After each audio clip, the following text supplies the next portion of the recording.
Hello, everybody. Hello. Good evening to everyone, and welcome to ESME.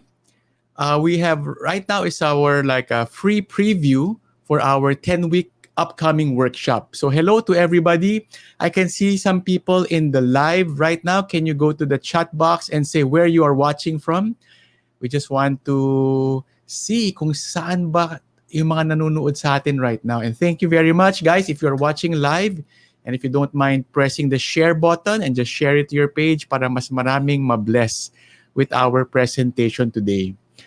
So today, our presentation is sponsored by ESME, and we have an upcoming 10-week real estate workshop starting next week. So it's every Saturday for 10 Saturdays.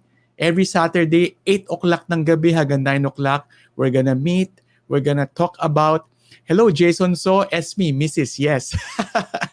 So, every Saturday, we're going to talk about real estate in the Philippine setting. So, we created this 10-week masterclass. Bakit 10-week? Because when we were conceptualizing this program, we wanted to do it two days lang, Saturday, Sunday, para tapos na, di ba?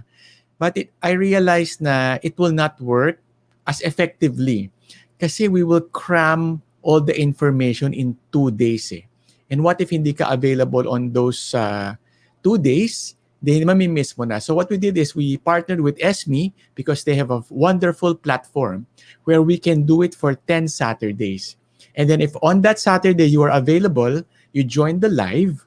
So you get to have a Q&A session with me. We get to interact.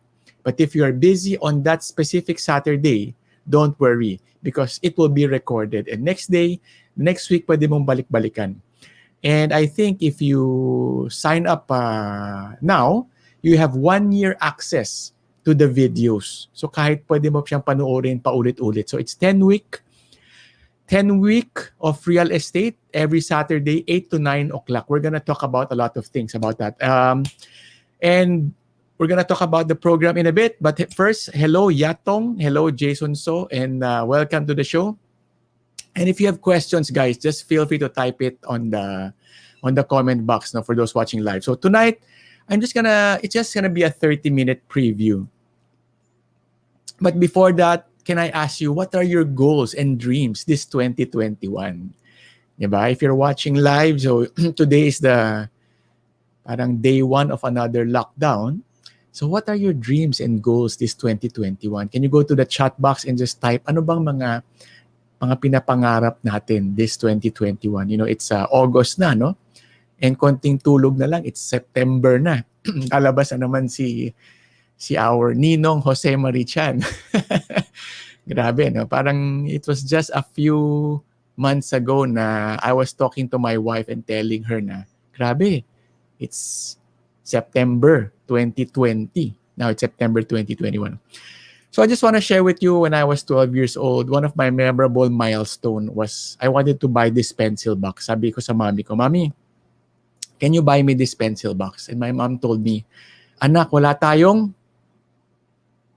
budget. Di ba? Wala tayong pera. How many here can relate na when they were growing up, yun yung naririnig nila from their parents. So sabi ng mami ko sa akin, Carl, if you study hard and you become an honor student, I will buy you that push-button pencil box na gusto mo. So I studied really, really hard. And when the report card came nung March, what do you think? Honor student ba si Carl D? Yun ang aking report card.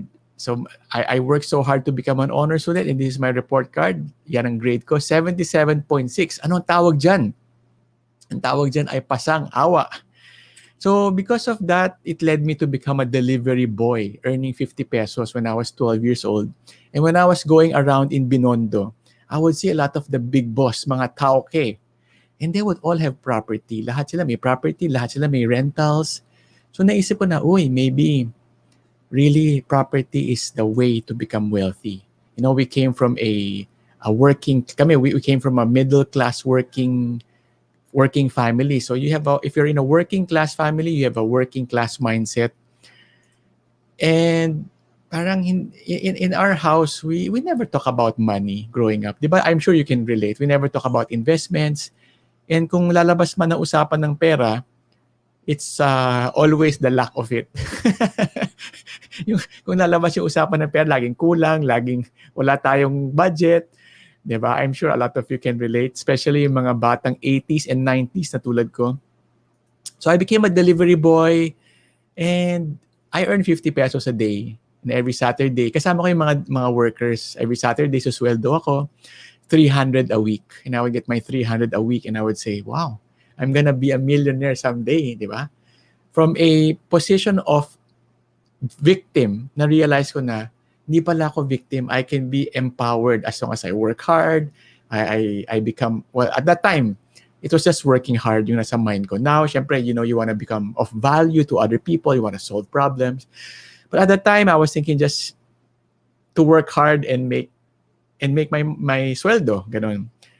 So as a delivery boy, I saw many wealthy business owners have property, and eventually, I was very blessed. I am very grateful na nakapag-college po tayo sa UST. I took up architecture, and I was able to work for this guy, si Architect June Palafox. And eventually, I'm very grateful na from Binondo as a delivery boy, I ended up working in Ayala Avenue, in a big company, in a big developer called Ayala Land. And I stayed there for more than 10 years, starting 2002. And during my work with Ayala Land, I was able to meet a lot of mga wealthy clients, and I was able to spend time with them. And, more than the experiencing their lifestyle or seeing them, it's really the mindset. I was able to see how their mindset works. Kung paano ang difference ng wealthy mindset and the worker mindset where I come from. And during my work with the big company, I met a lot of mga taipans. No? I was really, really grateful, really blessed na isang hampas lupa na delivery boy could eventually meet all of these taipans. Can you name some of the taipans here in the picture? And I also was able to meet some artistas. Yan, kilala ba yun? Meron pa dito. O si Sir Chief, di ba? And yun nga, na eventually, ang naging family motto natin is to be wealthy. There was a time kasi guys, to be transparent to you. Ang naging motto ko is, I want to retire early. I want to retire young. Pagdating ko ng 40 years old, ayoko na magtrabaho. I'm gonna retire. I'm just gonna be simple living.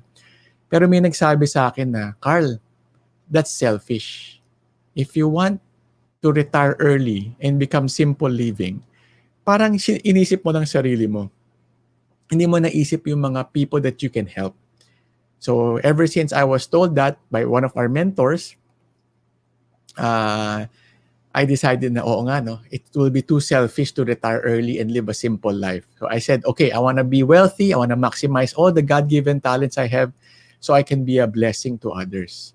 So here I am right now, mga kachinito, doing a webinar for real estate, sharing my 20 years of experience to people out there who are, who wants to learn a lot about real estate. Actually, dalawang klaseng tao eh. One is yung they're doing well in life and they just want to make the right decisions. They want to learn from my mistakes.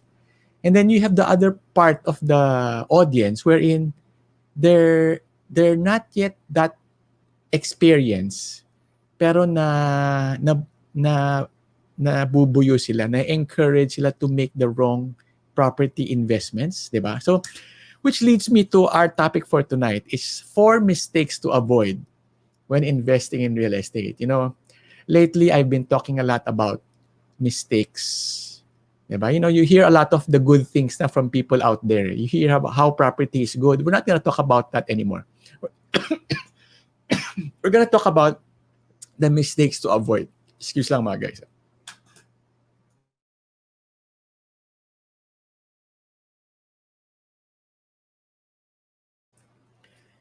Before this session, I had palabok for dinner. Masyado ko yatang mabilis inubos.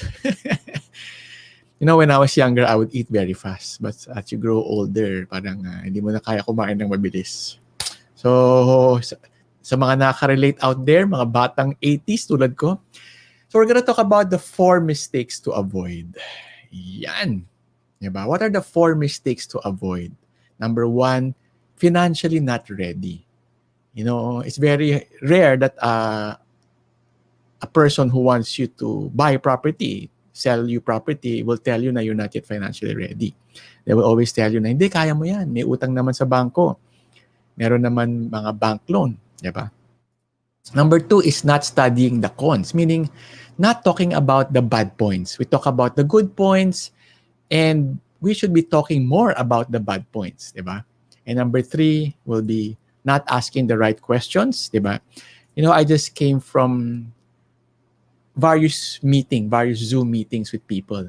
And I have this a friend, but it's very sad that he kind of blames a lot of people for what's happening to him. Pag meron mga, ba't ganun nangyayari? Ba't hindi ako sinabihan? Bakit nangyayari yan? Ba't di ako sinabihan? Diba? And it's always, I was not informed. And then I was also on another meeting kanina with a lawyer, and that lawyer really put it in the right words. Sabi nga ni lawyer, ni attorney is, there are certain situations wherein you just don't talk about it. The question does not come out.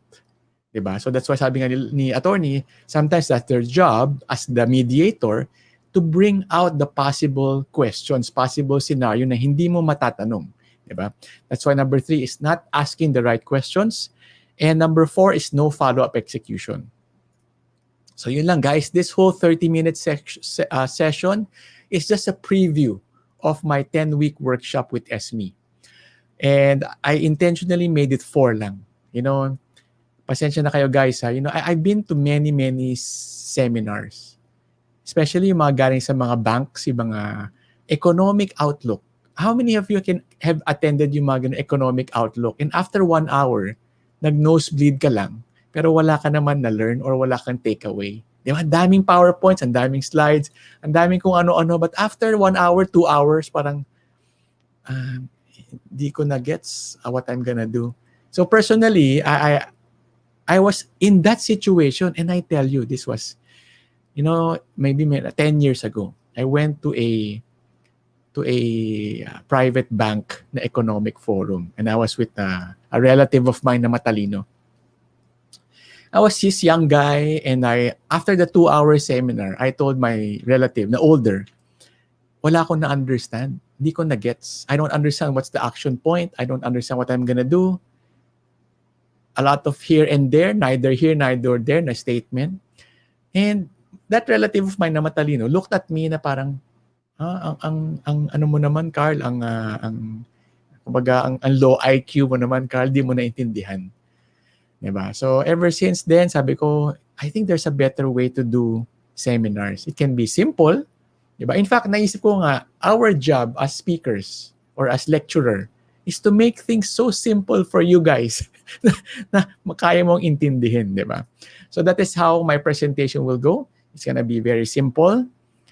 Number 1, simple lang. One of the 4 mistakes that people do is when they are not ready financially. Diba? So what does financially not ready mean? It can mean a lot of things. So number 1, it means wala pa yung pera. The money is not on hand. Diba? So if the money is not yet on hand, there's a possibility you might not be financially ready. Unless you're gonna leverage from the bank, you're gonna bank loan, you have to make sure you are knowledgeable about the risk of your bank loan. You know, during the pandemic, it's very sad, no? And I have a lot of friends who are complaining in social media na, bakit ganon, Carl? Bakit ganon? Di ako makabayad. And they will now take away the property. Bakit ganon, Carl? Hindi ako makabayad. And yet, pinapenalty ako. I tell my friends na if we cannot pay our obligation, then the fault started with us. It's really our fault. I mean, not to be insensitive. I mean, it's difficult situation if you are financially not able, but it is not the other person's fault na hindi ka makabayad. So, kung baliktarin natin, let's say, merong may utang sa'yo, at hindi siya makabayad, it's really their obligation to pay you. Diba? So parang ganun. So many people during the pandemic learned the lesson the hard way, which is some are overstretched, over leveraged. So when their income was affected, uh, hindi sila makabayad sa developer or sa bank, and they are not happy with how the other side is responding. Bakit ganun, Carl? Ba't wala silang compassion? Bakit, Carl, ganun? Nawalan na ako ng work and yet they're gonna penalty me. I mean, masakit man, but at some point, the problem really stemmed from the borrower not able to pay. No? So number one, if the money is still not on hand and you are borrowing. Number two is if you don't have excess. Diba? So you're financially not ready if every month wala ka pang excess. That's how you analyze, Carl, kaya ko na bang bumili dito sa property na to or bilhin tong installment na to? First, you check. So in my 10-week workshop, we have one whole session all about financing. One whole Saturday, 1 hour session all about using the bank, leveraging, managing risk, analyzing. So number two is you have to know what is your monthly hurdle. What is a monthly hurdle, Carl? It is the amount na minimum na kailangan mo to survive. So ano kasama dyan? We will talk about that in detail sa 10-week workshop. It's the basics. Yung araw-araw na pagkain. You and your family. These are basics. The electricity, the water, the internet, the cable, fiber, Netflix. Ang dami, di ba? The insurance payment, your rent, kung nag-rent ka. Yung iba naman may insurance, yung iba may mga car payments. Put it down on Excel. And that is your monthly hurdle rate, your monthly expense. Kailangan alam mo yon. You should know what is your monthly hurdle. And then second layer is yung mga luxuries in life, yung mga once in a while na pag-grab food, once in a while na pa-eat out, dagdag mo yon.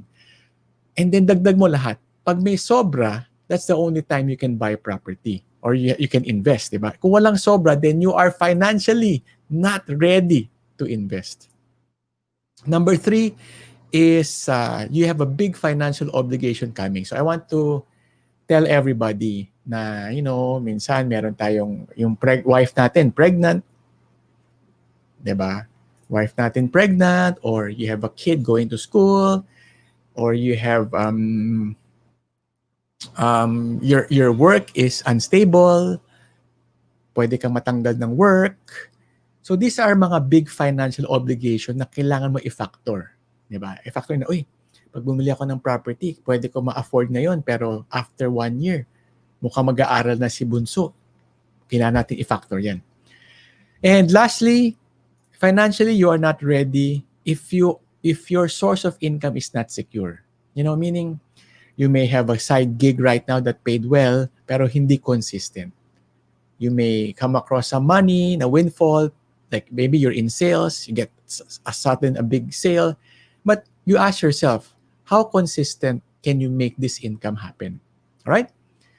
So that's number one, financially ready. At yung atong slide na to, binaliktad natin. You are financially ready if the money is on hand. Ready ka na bili. Alam mo na, naipon mo na yung pera. If not, if you're gonna borrow money from the bank, you have to understand how leveraging works. You have monthly excess. Maganda pag every month meron kang excess. Wala kang big financial obligation coming. And your source of income is secure. And that's number one mistake, financially not ready. We have a question here from Yatong. To have illegal settlers out of my property and build a profitable structure. Yatong, that's a very good question. I'm not so familiar how to handle illegal settlers. That's probably an area where the lawyers might have education about it. So, hindi pa ako ganun ka-risk taker to take on a property na may illegal settlers. No? But if you are If you are in a position wherein there's an illegal settler, I encourage you to take a look on what are the options. So with your lawyer, di ba, with your barangay, sometimes naman it's just really how to make sure na they are motivated. Di ba? I want to share with you, Yatong, a life lesson. In everything that we do right now, in every situation we are in, it has to be win-win. The other side has to be motivated. Di ba? Kumbaga, you may tell the illegal settler, sana hindi ganun karami na you are illegal, ganun-ganon. But, give them a way out. Give them a way out. You know, I saw this quotable quote on Facebook the other day. I don't remember the exact words, but sobrang daming wisdom. Sabi niya, if you push an opponent up to the wall, di ba, kunwari in a negotiation, kung tinulak mo yung opponent mo sa wall, you should give him a way to run away. Give an exit. Kasi pag tinulak mo siya masyado sa wall at wala siyang way out, he will fight till the end. But if you push them to the wall and you have an exit, they will exit for you. And ikaw, your eyes on the prize is to get your property back. Another life lesson for you guys is what you call the eyes on the prize. Sometimes we get into arguments. We get into, you know, I see all the time sa mga internet, di ba? Yung mga nag-aaway sa kalsada, dashcam. And it's very difficult. It's very difficult. One of my prayers every morning is, Lord, please bless me, give me grace, na I don't be put in a situation wherein I will get triggered. My buttons will be pressed. And that magagalit ako. Kasi I know na pag nagalit ako, as a human being, baka hindi ko makontrol and I will, I will blow my top or go overboard and I would regret whatever I say. So prayers natin yan na when we go out, we have to keep our calm. We keep our calm and we are eyes on the prize. Meaning pag may nag-cut sa atin, may motorcycle driver na nagmamadali at, you know, they scratch our car for whatever reason, as much as possible, I encourage all my fellow men out there, let it go. Walang kakanta, let it go. Diba? Kasi, you know, minsan, yung init ng ulo natin, pag nandun na tayo sa heat of the moment, diba, hindi ka na maka-way out. Diba? And ito, guys, little commercial, no? You know, parenting. I also do parenting talk on the side, you know, as my advocacy. Always give your kids or your spouse or your employees a chance to get back. And not get back, wrong word, to bounce back. If they made a mistake, always have that little butas na pwede silang bumawi. After mo pagalitan, o ano, sige, para makabawi ka sa akin, you do this. You see how you end the argument. You give them a way out. If your kids made a mistake, oh, sige. You say sorry na to daddy and you make me coffee. Diba? You allow your child or your employee or your spouse to bounce back. Because your eyes is on the finish line. Your finish line is not to get angry at the person. Your finish line is to teach them a lesson and build their confidence back. Okay, we're only in tip number 1, no? So tip number 1 is first mistake is financially not ready. Yes, at Yatong, I hope I'm able to help. Yeah, thank you very much. Win-win, give them a way out. Yeah. But of course, before you visit them or face-to-face them, you strategize with somebody who's more knowledgeable. The barangay, you know, yung mga tipong, ano bang pwede natin gawin dyan, sir? Talk to your lawyer. Ano ba yung stand mo?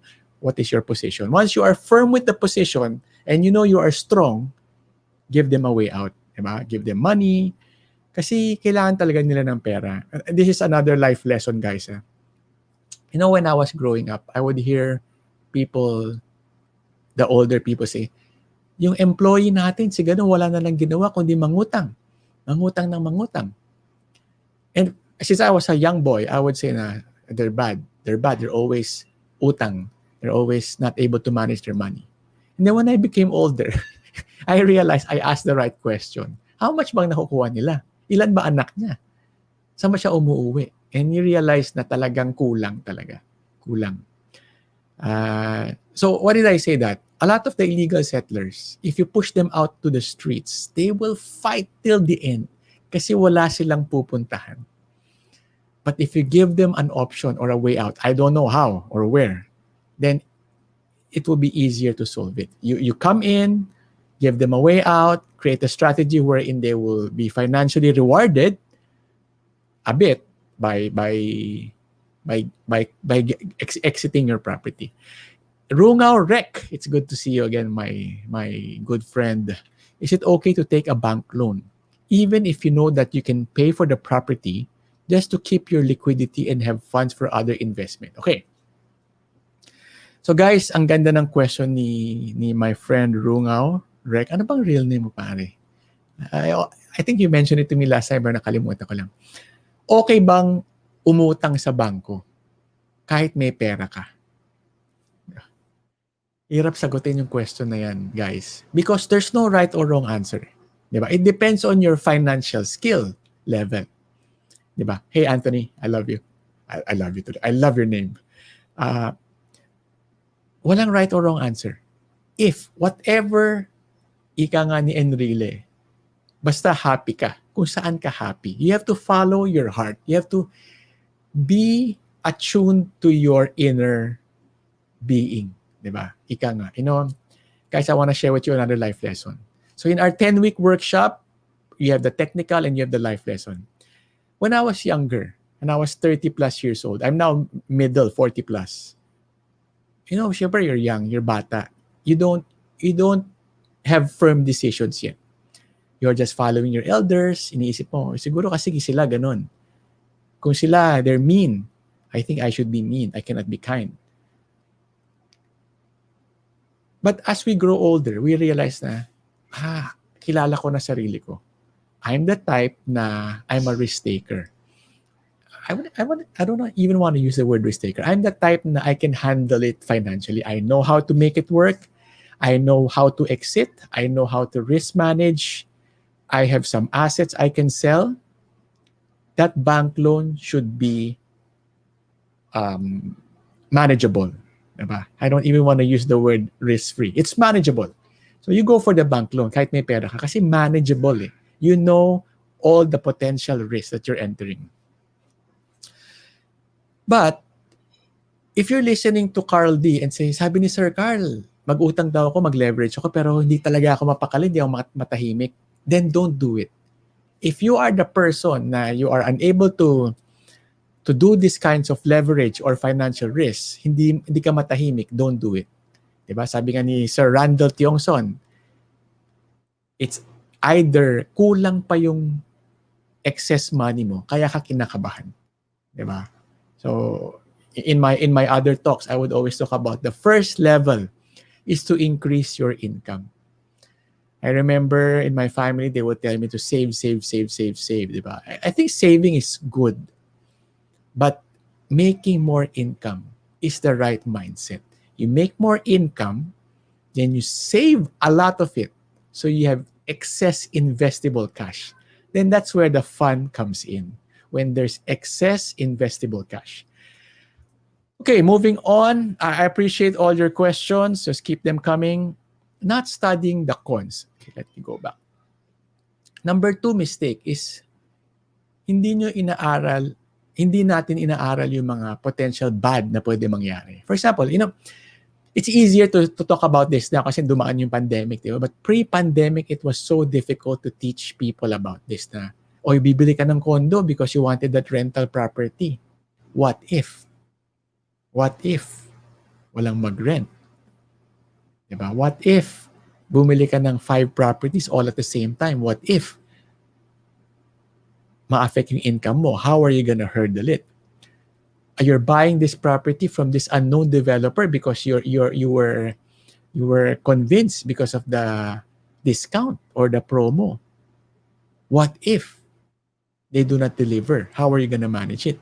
Or, well, one thing na hindi natin nakita talaga is yung tourism. You know, me and some of our clients, we bought into hotel properties, hotel investment, because few years ago, pre-pandemic, the hotel tourism was really booming. You know, globalization was happening. The Philippines was a darling in Asia. You have China people coming.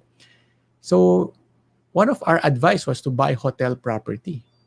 And right now, affected yung hotel property because of tourism. So these are the things na you should consider in your strategy, in your mindset.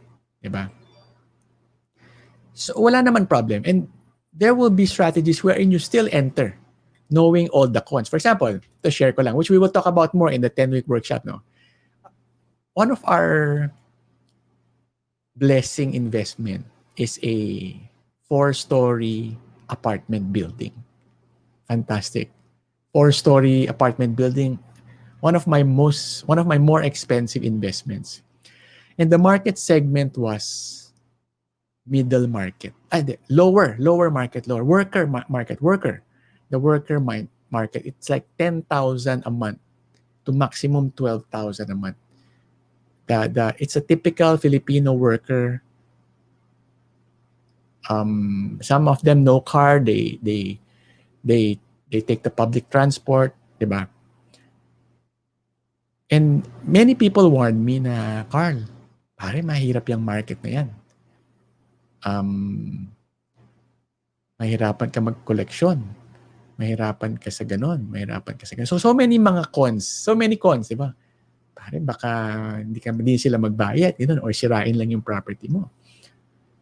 So I heard about all those cons and I factored it and I say, okay, I will still enter the investment knowing na ito yung potential cons because I wanna experience it. You know, I'm coming from a market kasi na expat, condo, now going to the working class apartment. And it's been 4 years already. It's been up and down, but so far it's been a good market for me. The market size is big, the worker market.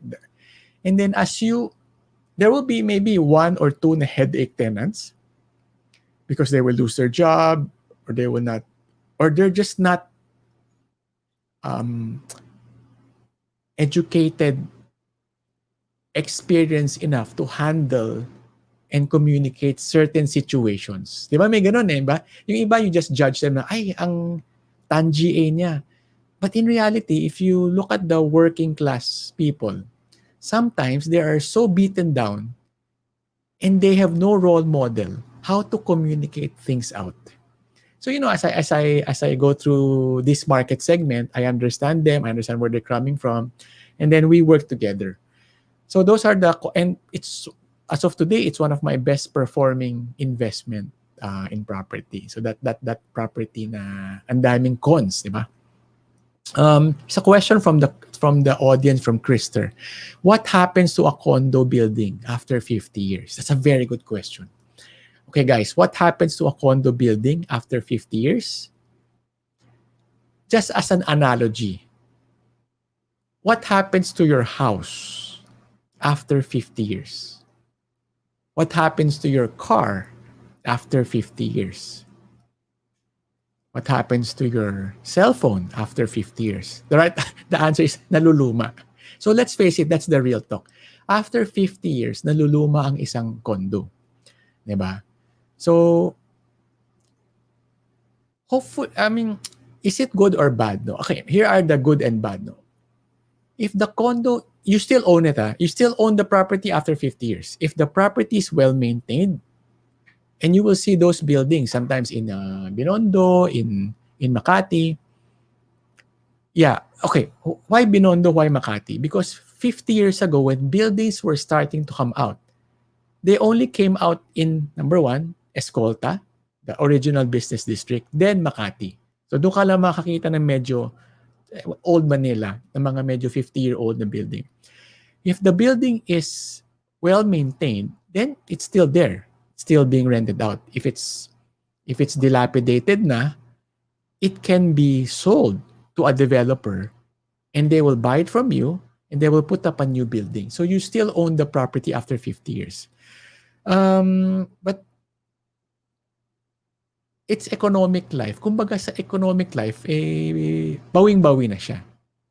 Meaning if you bought it for a rental property and then na-rent out mo siya ng first 10 years, 15 years, that's balik puhunan na. And after that, all profit na after that. And then you still own the land and pag binenta mo yan sa developer, you still get value out of it.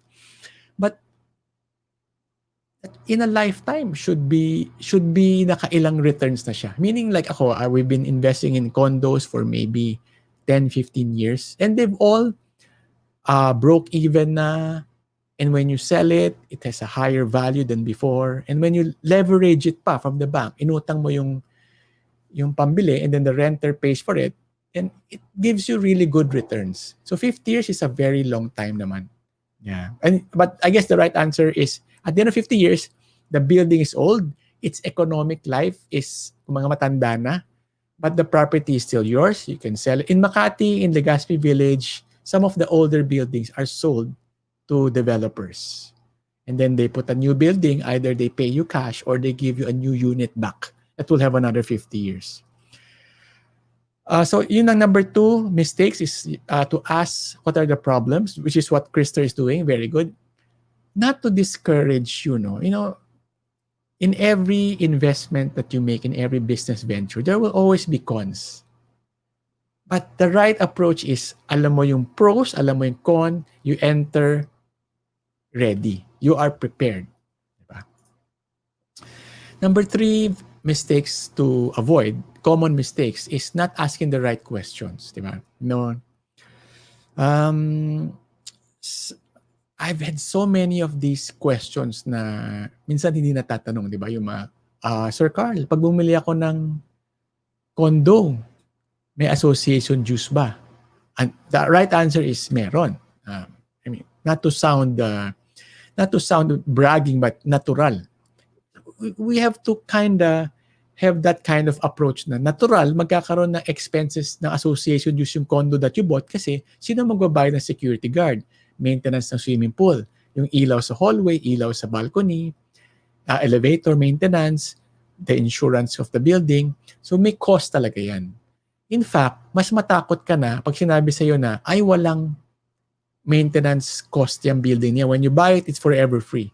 Because anything na walang maintenance cost, I think will not be sustainable for a long time.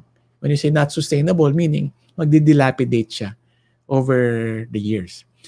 Ano pa bang not asking the right questions? 4 years to pay yung property.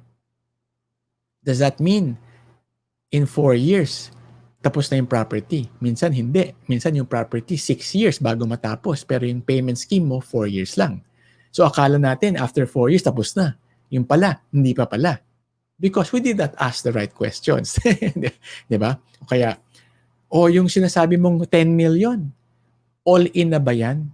Meron pa ba akong babayaran during handover? Ay sir, meron po. Meron din tayong mga Meralco deposit, meron tayong mga doc stamp na hindi pa po kasala sa computation sheet. So sometimes kung hindi mo tinanong yung question na yan, after 4 years, magugulat ka. And you will be disappointed. Bakit hindi sinabi sa'yo? But minsan, hindi rin talaga din na pag-uusapan. So asking the right questions, ang dami niyan. Ang dami niyan.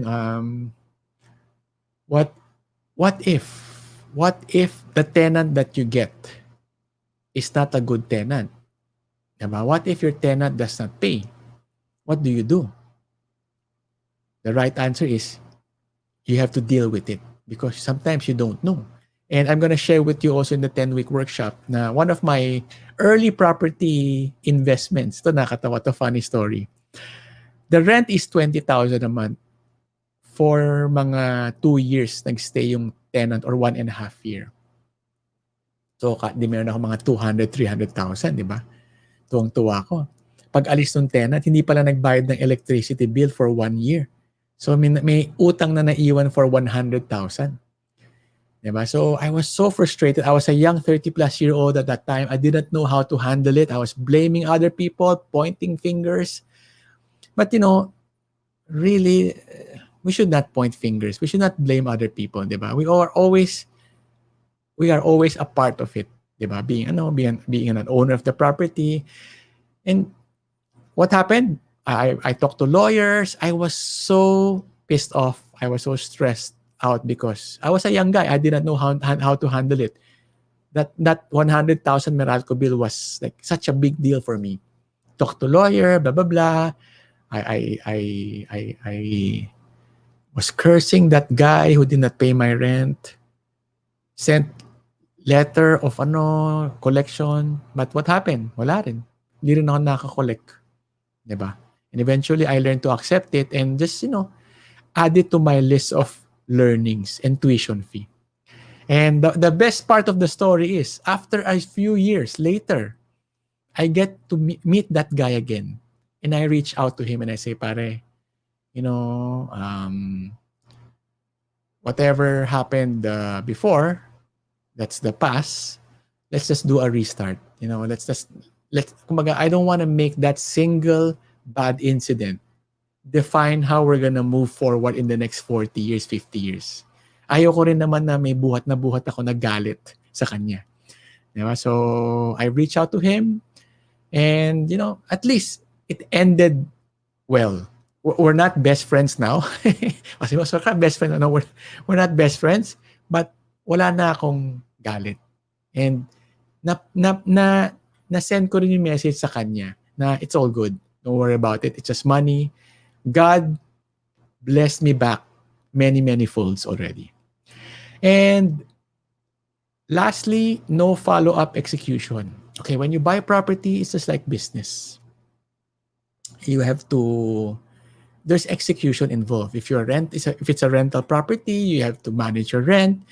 You have to renovate. Pag naluluma na, you have to clean up. You have to repaint, retouch, diba? Like, we have this one property na rented out. This is a bodega. Unfortunately, the bodega is not so nice, diba? So, ni-rent out nung tenant. Hindi niya inayos. Syempre, okay lang naman, diba? Hindi naman sa kanya yon. So, for 3 years, it was left that way. So, they were using it, tiniis nila, makalakalawang. And then, eventually, I had some excess money. And I went back to the tenant and say, hey, pare, may inaayos ako sa kabila. Ipa-retouch ko na rin tong property natin para gumanda-ganda naman yung neighborhood. Kasi, syempre, it's an eyesore, di ba? There's graffiti on the wall. So, we decided to spend money even if somebody is using it. Did we lose money? We spent a little bit. But overall, I think we are still the winner as the owner of the property. It became visually more pleasant. The owner felt good. The neighborhood felt more beautiful. So you see, I may have lost a little bit of money, but it's the right thing to do, I think. Especially kung meron ka naman excess surplus funds. Because your property is your property, di ba? You take care of it.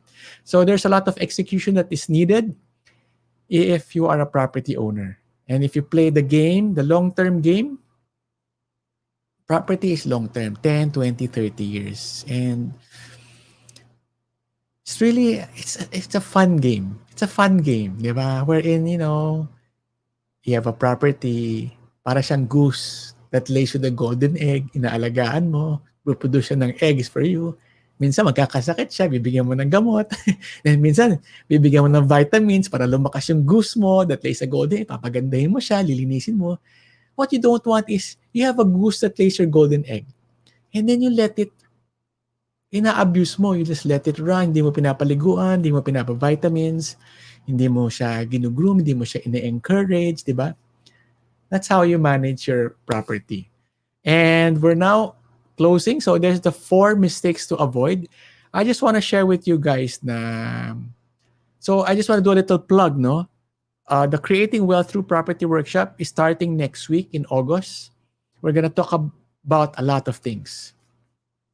We're going to talk about how to buy property, how to rent, how to renovate, how to finance, how to market, how to advertise, how to manage your risk, how to exit. So lahat yan in a 10-week workshop. And I'm inviting you, di ba? By invitation only. So I'm inviting you. Just go to bit.ly/CDI workshop or just go to here sa ESME and they will have the link to the sign up. We're going to talk about everything you need to know sa rentals. No? Every Saturday, 8 o'clock to 9 o'clock starting next week. And sabi nga nila, Carl, how much is your course? And I say, if you make a good investment and you make ₱1,000,000, di bawi-bawi na to, di ba? Or if you get a rental property na 90,000, bawi na. Or if you get a rental property that is a 2-year contract for 25,000, yung first month alone, paid for the tuition na. So if you have a tuition code, CDYESME, it's only 9888 for everybody who's attending this session. All right. And on that note, thank you very much for listening. Hi, good friend Edmond Lee. Very nice analogy. My property is like my golden goose. Sometimes the goose needs his vitamins or medication. Yes, di ba? And long-term, guys. I think when we start thinking short-term, 3 years, 2 years, gusto ko na ibenta, it's not gonna work. Di ba? For us, all our properties are our goose. We take care of them. And I started investing when I was 30 years old. Slowly, not fast. Slowly. We'll talk about this more in the 10-week workshop. And now I'm in middle 40s. And I'm telling you, when I reach 50, 50 to 60, 60 to 70, 70 to 80, that's the time na we're gonna enjoy all of these investments that we made. Diba? All long term. So right now, it's all accumulating. I'm still in debt. I'm not yet in my retirement. I'm still a man at work. But I'm very excited to the day that, I can enjoy my time with my wife. I can spend time with my wife, with my kids, and I can be a blessing to others. Thank you very much, everybody. If you are still attending the live, please go to the chat box and just send some love, send some appreciation. In every seminar that I make, I encourage all my attendees to, spread positivity and just type in the chat box. Thank you, Carl. I learned this, I learned that, and I'm gonna show you my ending video. Thank you, Anthony, for registering. I'm gonna show a case study. So in our 10-week workshop, there will be case study every week. Iba-ibang project, iba-ibang analysis. And we're gonna talk about the mistake that was done in that project so you learn. All right, thank you very much. And I'm just gonna give you this video as my gift to you.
How to enroll in ESME courses. Make sure you're signed into your ESME account. Go to our live learning series page. Click on your chosen course. In the courses landing page, you'll see two options: claim 1,000 pesos off or installment plan. Click on your desired option and then check out. Happy learning!